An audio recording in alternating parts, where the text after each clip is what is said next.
তো নমস্কার বন্ধুরা, তোমরা সবাই কেমন আছো? আশা করি খুবই ভালো আছো। আমিও খুব ভালো আছি।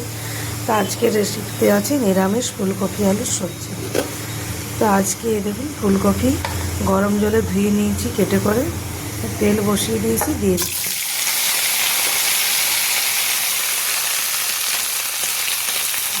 একটু লবণ,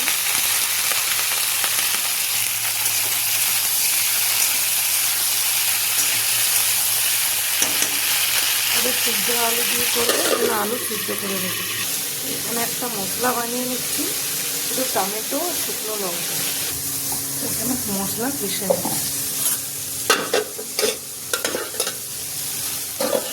এখানে ফুলকপি ভাজা হয়ে গেছে। এরকম এখানে একটা মশলা বানাবো, ধনে গুঁড়ো, জিরে গুঁড়ো, হলুদ গুঁড়ো, কাশ্মীরি লঙ্কার গুঁড়ো জল দিয়ে গুলে নেব।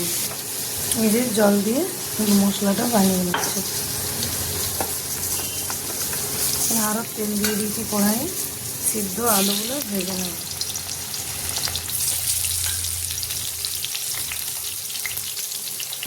তো এখানে দেখুন, আলুও খুব ভালোভাবে ভাজা হয়ে গেছে।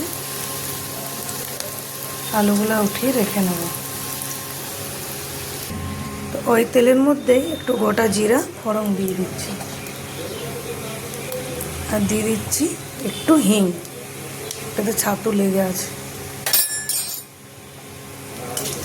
আমি অনেকজনের কাছে শুনেছি যে সিদ্ধ আলু দিয়ে কিছু সবজি নাকি টেস্ট লাগে না। এরকম লাল করে আলুকে ভেজে বানিয়ে দেখতে খুব টেস্ট লাগবে। আশা করি আপনাদেরকে টেস্ট লাগবে। এবার সবার তো একটা আলাদা আলাদা পছন্দ আছে।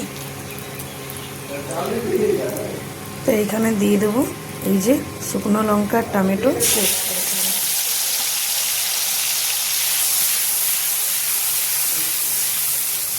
একটু টমেটোর গন্ধটা দেবো, দিয়ে দেবো এই মশলাটা। তো এখানে এই মশলাটা কষা হয়ে গেছে, দিয়ে দেবো এই মশলাটা। তার আগে দিয়ে দিচ্ছি স্বাদ মতো নুন। ফুলকপি ভাজাতেও আমি নুন দিয়েছিলাম, ওই জন্য নুনটা একটু কম দিলাম।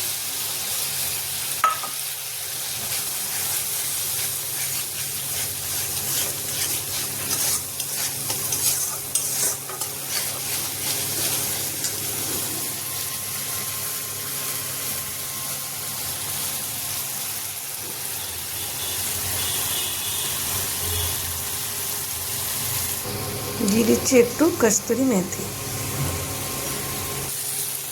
এই বাটি দিয়ে একটু জল দিয়ে দিচ্ছি। মশলা খুব ভালোভাবে কষানো হয়ে গেছে। ফুলকপি আলু ভেজে রাখা দিয়ে দিচ্ছি।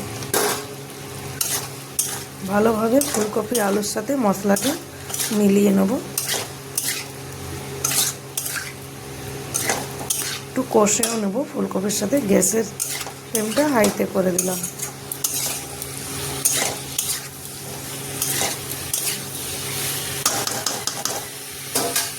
এখানে মশলার সাথে ফুলকপি আলু ভালোভাবে কষানো হয়ে গেছে।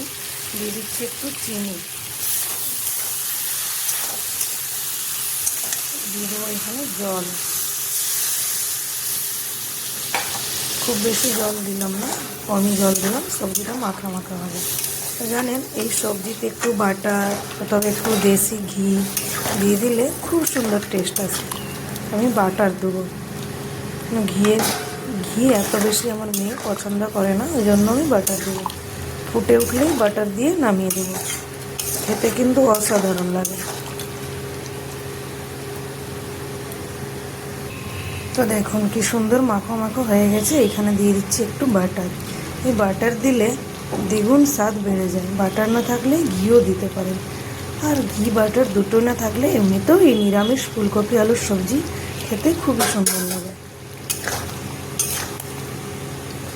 তো রেসিপি যদি ভালো লাগে তো লাইক সাবস্ক্রাইব নিশ্চয়ই করবেন, পাশে থাকবেন, বেল আইকনটি প্রেস করবেন। সুস্থ থাকবেন, ভালো থাকবেন। পরের ভিডিও নিয়ে আবার